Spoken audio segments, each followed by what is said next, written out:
Hello, today we have an amazing guest, CX Arabia. We have Kerry Bodine, the famous Kerry. Hi, Kerry, how are you? Hi, I'm great.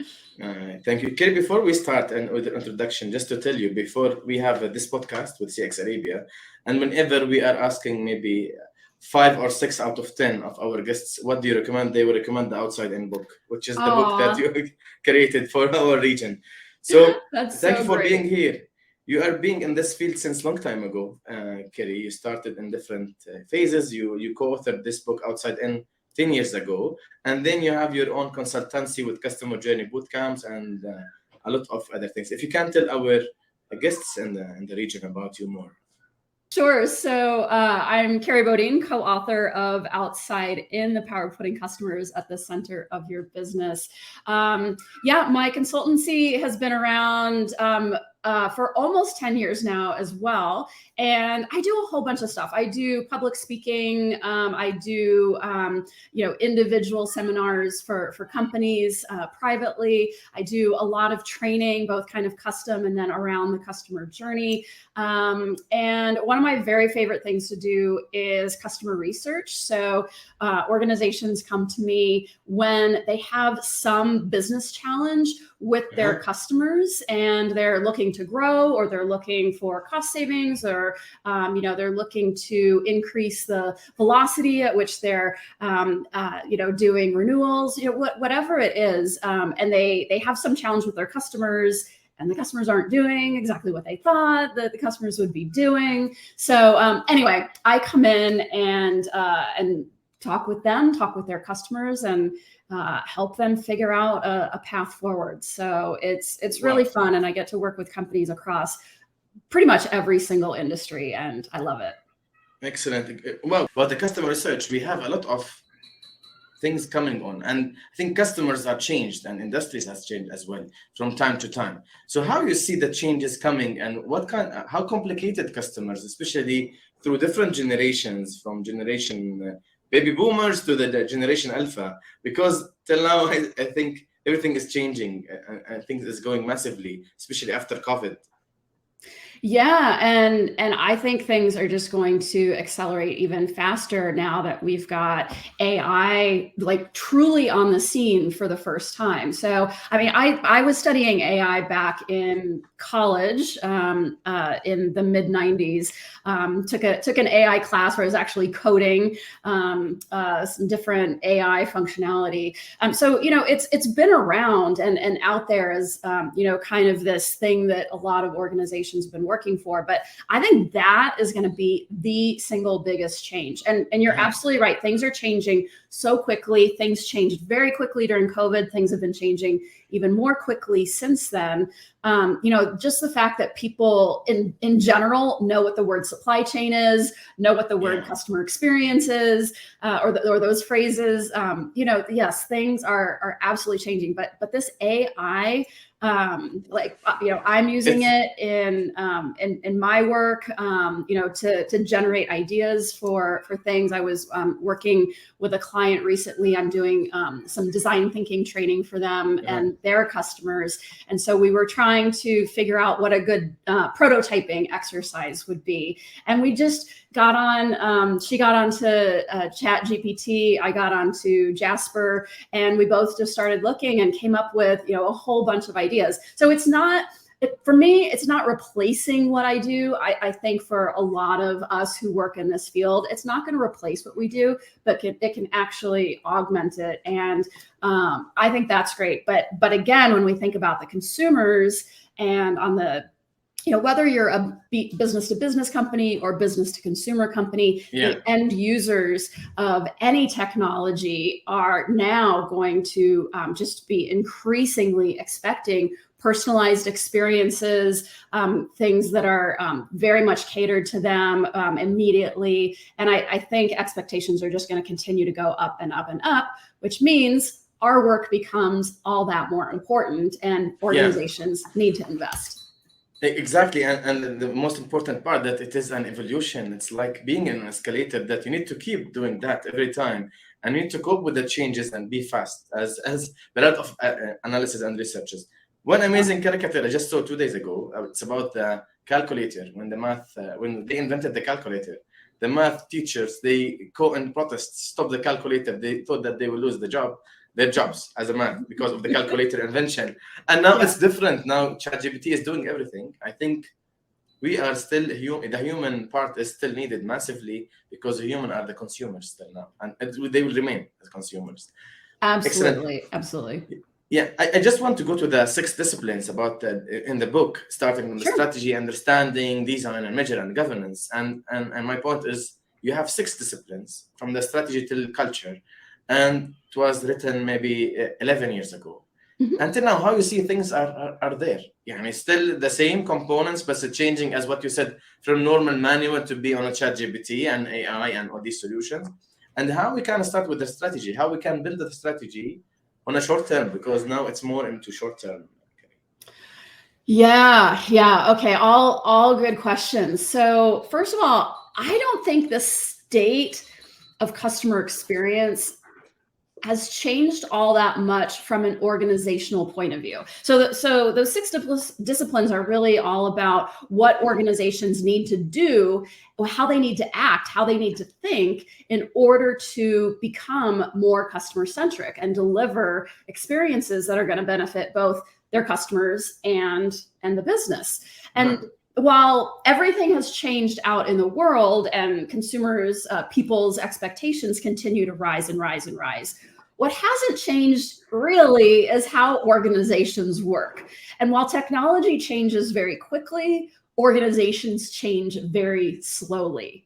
And so I think all of the advice from the book is really just as relevant today as it was 10 years ago. We very purposely didn't put a lot about technology in the book. There's a little bit about in the customer understanding chapter about just like sentiment analysis, things like that. But it's very light technology. And so really the book is about how organizations work and how they can work better. Yeah.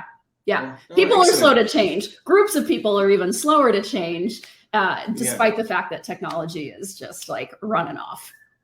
Excellent. And now just for the change that is happening and the speed of changes and all these, even the requirements, the needs of the customers, the expectations, it's going every time higher and higher. How we can design a service that will be able, or design an experience that will be able to cater all kinds of customers. Maybe we can go to the journey later on. I don't know.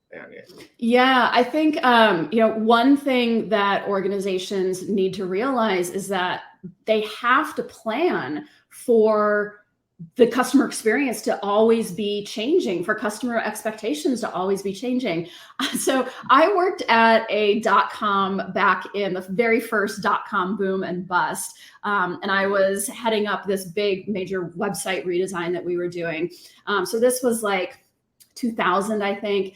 And the executives, we had already gone through like 1 or 2 site redesigns, and this was like a major overhaul. And the executives at that time said, okay, this is the last site redesign we're ever doing. This is 2000, right? So, yes. And even at the time I was like, I don't think that's a great idea. And so, again, organizations just need to realize, executives need to realize that, there's no one strategy, there's no one way that experiences or journeys or individual interactions are designed today that's going to meet the needs of customers in 10 years, 20 years, whatever it is. Now, we should be using all of the information we have to make sure that those experiences are relevant for the next year, 2, 3, but again, we don't know what's coming down the pike. I mean, just the fact that ChatGPT got 1 million users in 5 days is something very crazy. Yeah. And I think it was 100 or 100. I'm not going to get that data point right, but another big milestone in just 2 months. And so, again, organizations need to find a way to be nimble. The word agile, of course, has a lot of meaning in the software world, but really we need to think about being agile organizations, nimble organizations, to be able to react and be continually keeping track of what are trends on the outside world, and then what are customers' reactions to those, and then how are we going to change to meet them? It's kind of a hairy business challenge. It's a continuous one. Yeah, it's a very challenging, and what you said, you need to see how the customer reaction is going on, how it's evolved. And I think customer reactions changing from time to time. What we used to do, like we have a home delivery, they used to accept, now they need an instant home delivery. So now when I order something, if it's not coming in the next day, for example, I'll just change the website. I'll try to pay premium just to get it. My expectation is getting very high. Okay, absolutely. Now I want to go to the customer journey in specific, because this is the most part I think that we need to take care of it when we design the experience, because maybe the journey is the most important part, or one of the most important parts of the experience. If we have a cultural strategy, we don't have a journey, we will have nothing, because this is the execution point, right? Exactly. So how we can start with a journey, how you see the journey in general? Well, I see the journey really as the most important unit that we need to be measuring. I don't know that makes sense to say it's the unit we should be measuring. It's like a gram of water, or whatever it is. I don't know. You can insert whatever kind of measurement unit you want in there. But the interactions, we've gotten very precise at measuring specific interactions. Where did someone go on the website? Where did they decide to exit? What was their path to purchase? On the phone, we've got what was the average handle time, and did we resolve their issue on the first call? So there's we've gotten very, very precise, and using Net Promoter Score and all kinds of other effort scores. We've gotten very precise at that. But a consumer, a person doesn't have a goal, a real life goal of like clicking from page to page on your website, or getting off the phone in a certain amount of time. They have a real life goal. I want to purchase whatever it is. I want to get it. I need it delivered tomorrow. Or, in the business world, people have goals and objectives just as well. I need to evaluate a certain software, or I need to make a purchase for my organization. Whatever it is, we have these real life goals. And for me, those goals are what translate into the customer journey. And so, this part of the journey might be okay. This part of the journey might be okay. But if we're not looking at the entire flow, we're not really understanding our customers and how we're supporting customers. So that's why I say, like, the fundamental thing we need to be measuring is that journey, that task-based journey. Task-based journey. You said, so we have the full journey, and then we can have small journeys sometimes in between that will go. Yeah, for sure. Or how you see it. So the full journey, how we can design it. Where shall we start? Shall we start with the persona, segmentation, the channels, or just we see as what you said, the ultimate goal from visiting or having our website? So we need to start from the customer, then we take them, and what we do with the personas or segments. The way that I always advise my clients is to start with something that is meaningful to customers. It's something customers are trying to do. They're trying to get food delivery in the next 2 hours, or whatever it is. Or they're trying to purchase life insurance, or however complex, however simple the task is. And then from those core set of tasks, goals, that are important to the customer, think about which of those are most important to the business. Which of those have the opportunity to drive additional revenue? Which of those are, and maybe they're not driving revenue today. We know it's possible, but it's not. Or maybe we have a particular journey that is just costing the organization a lot of money, or a journey that is not supporting the corporate objectives, whatever it is. Or you can also start from the inside out and saying, here's our biggest pain point. What customer journeys, what are customers trying to do that are related to, we need cost savings. To tackle them. We need to start. Okay. Yeah. So you can start from, despite the fact that the book is outside in, I think when you're selecting journeys, you can either start from the outside in or from the inside out. But it's really, the key point is the marriage of those two things. Where do customers' goals align with your business objectives. And so, I never recommend just going and mapping the full end-to-end journey, as it relates to a customer life cycle. I'm not saying that's a bad thing to do, but if an organization is really looking to leverage the journey, a journey mapping exercise, a customer research exercise, it's got to be to some very specific end that relates to their business objectives. Otherwise, they're going to be like, okay, great, we have this pretty picture of what our customers go through end to end, but why are we using this? Why did we spend all this money? Why did we spend all this time? What are we as an organization getting out of it? So we start with 1 or 2 journeys every time, just based on the priorities and what is important to the customer, to the business. Start there, fix, and then we go to another one based on the priorities. Basically, we can do it this way, not to go for the full, as what you said, customer life cycle. So we'll be lost with the details. Sometimes we cannot generate value. Maybe this is why you don't recommend, or and so again, that's kind of my general advice. And of course, there are always exceptions. So I was working with a SaaS company last year, and they wanted to know about essentially what's going on from the time that a customer signs a contract through renewal. We focused mostly on onboarding, but there were some things that came up as renewals came up too that were also important and related to what happened in onboarding. And so in that case, it really was kind of that, maybe it's not the end to end. We didn't include what happened in sales. We didn't include them saying, no, we don't want to be a customer anymore. But it was still a pretty long, year-long journey. So that's fine. But it's, again, it was related to their business objectives. So we need to prioritize where to start and how to start, with which segment to start. This is what basically we need to do, just to be able to deliver and get more value from what we are doing, right? Then we can go from one to another and based on the situation. Exactly. And then, you asked about segments and personas.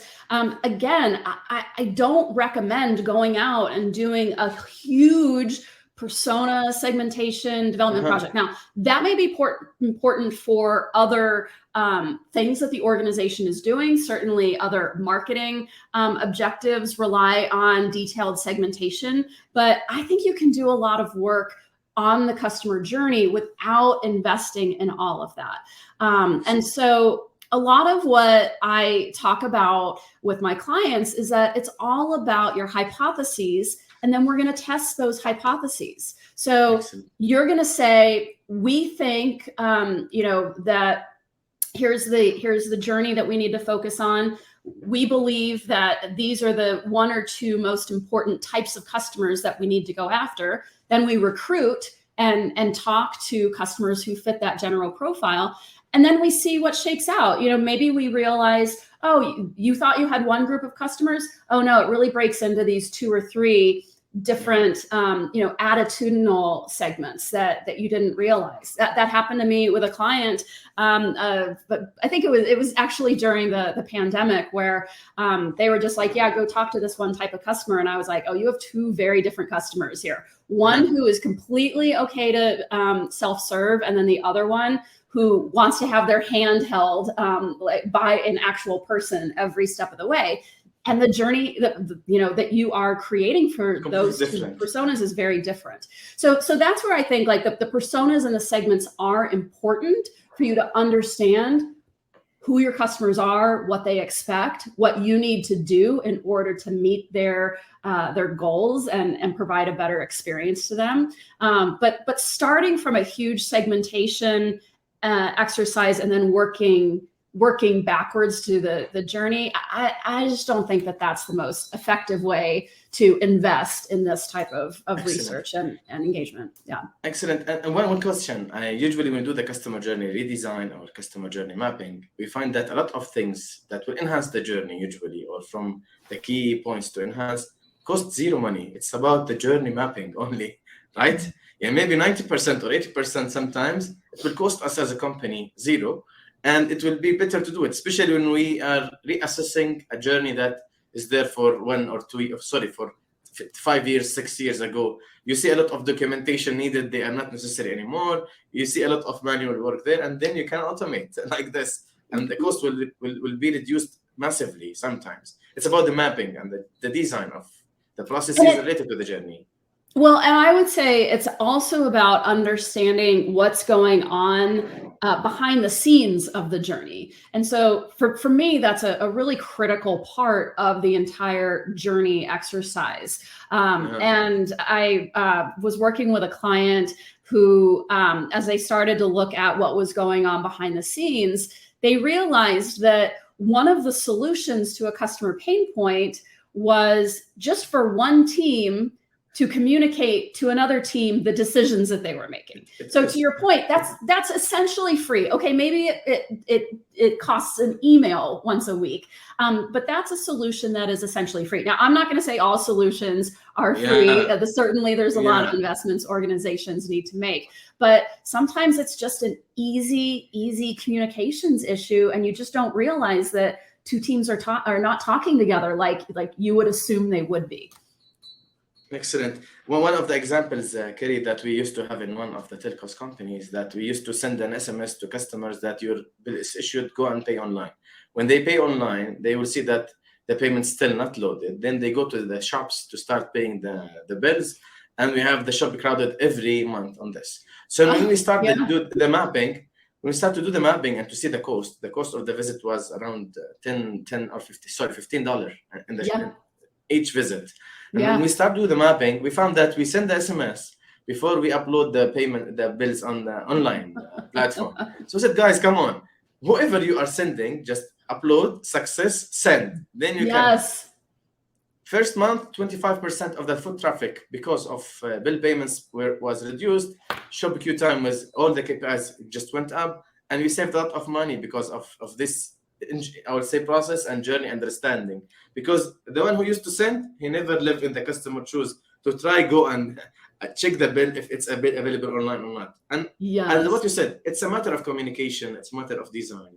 Yeah, I love that story. And I think that there's a misconception with some executives that to improve the customer experience, we have to spend a lot of money. And they expect, perhaps revenue or something, in exchange for that. And there's other parts of the organization. Oftentimes it's the contact center that is tasked with reducing costs. But the real solution here is, as you just talked about, is to find solutions that are going to improve the experience for the customer who probably doesn't even want to come into the store, and then also saves money for the organization. So excellent. Excellent. Before we just take this to the end of our discussion, because I'm sure that your course and the virtual online course has a lot of details. We need to take them and to learn from your experiences. Just if we want to go, shall we go for all channels, not one channel, or all touch points? How we can do it? Put all the channels, choose the best one based on the customer preference, or how you see digital, call center, IVR, mobile app. Which channel shall we go with, Kerry, when we do the journey mapping? Again, it really all depends on your organization and what your customers are trying to accomplish. I think one of the things that's important to realize is that most journeys, even if there's a very, very strong digital component, most journeys include something that is happening offline. Maybe it's, they're getting, or not on the website, let's say. They're getting an email, or they're getting an SMS, and then they're going to the website. And then if they don't get what they want on the website, they're going to call the contact center. And if they don't get what they want there, they're going to go into the store. So, all of these journeys, even though we are increasingly online, increasingly digital, I don't think of digital journeys. I think about what a customer is trying to do, and that may be 100% digital. It might be 90% digital. It may be much less digital than you think, based on what's going on. Maybe they're talking to their friends, at dinner or at work, and that's an important part of where they're getting information about your company. Those things are really important to understand. And so again, it's not about focusing on one particular channel or touch point. It's about understanding what your customers are trying to accomplish. Excellent. So we should ask the customers, build the journey based on what the customer need and how they see it, and leave the customer let the customer maybe just go in the customer shoes and walk the journey just to see what's going on, right? That is always a good idea, for sure. And I think, there's a lot of people too who, say, oh, well, I'm not on Facebook, or I'm not on Instagram, or, I don't use Twitter. I think it's important for, people working in customer experience, people who are, leading teams, executives, to be using these new technologies as well, to be using ChatGPT, to educating themselves on, okay, here's how other organizations are going to be sending out newsletters now, whatever it is. We all need to be in this continual state of education, whether that's through using it ourselves, using our own, technology ourselves, going in the shoes of the customer to, understand what it's like to do business with us, and then just general education. Things are just going to be coming faster and faster at us, and we always have to be in a learning mode. Excellent. Wow. And this is an amazing point as well, Kerry. In addition to what we have, is just try everything, just jump in all channels, have a mixture of employees that will live on what the customer is doing, so we can build it up. Excellent. Kerry, before we end, I just put the website, your website there, because you have a lot of resources for our audience, so they can go and check in addition to the book, to your website. And you have soon, I think, a virtual journey mapping bootcamp, as what I see now. And it's a continuous one, right? Yeah. So tell us more about this before we conclude, if you can, about the journey mapping bootcamp, how we can benefit, how we can take it, or shall we go to the website, how you see? Sure. Well, there is a virtual journey mapping bootcamp. I'm not sure that it's going to be at a time that's convenient for folks who are watching this. I typically start at about 8 o'clock in the morning, my time, which is about 8 o'clock your time in the evening. So for any of you that are night owls, yes, I would love to have you in one of my upcoming boot camps. We could also, we've been talking about doing something specifically for folks in your region. So stay tuned for that. And then, I've got other courses on my website that you can check out. One is really designed, it's called Customer-Centered Profits. And it's designed for people who are new to customer experience, maybe coming in from a different field and just want to get an overview and some real practice of going through a customer experience improvement project. And then if you're interested in learning more about journey mapping, I've got the Journey Mapping Masterclass and Toolkit, which is really, it's pretty amazing. It is all in addition to instruction, which is basically all that I've downloaded from my head about how to go through a journey mapping project. It's all the tools, all the spreadsheets, all the presentations that I use on my own journey mapping projects.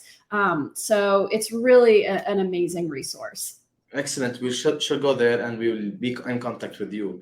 Hopefully, awesome. Just to gain from this, because the journey mapping and all this part of the experience, or the customer experience, is what we really lack, what we really need to build, because we have a lot of customer experience professionals in the region, but we have a very few number of customer journey practitioners, and this is the core. We need just to do the journey mapping properly so we can enhance the overall experience instead of speaking only about the strategy, Kerry, right? Exactly. Well, we'll change that together.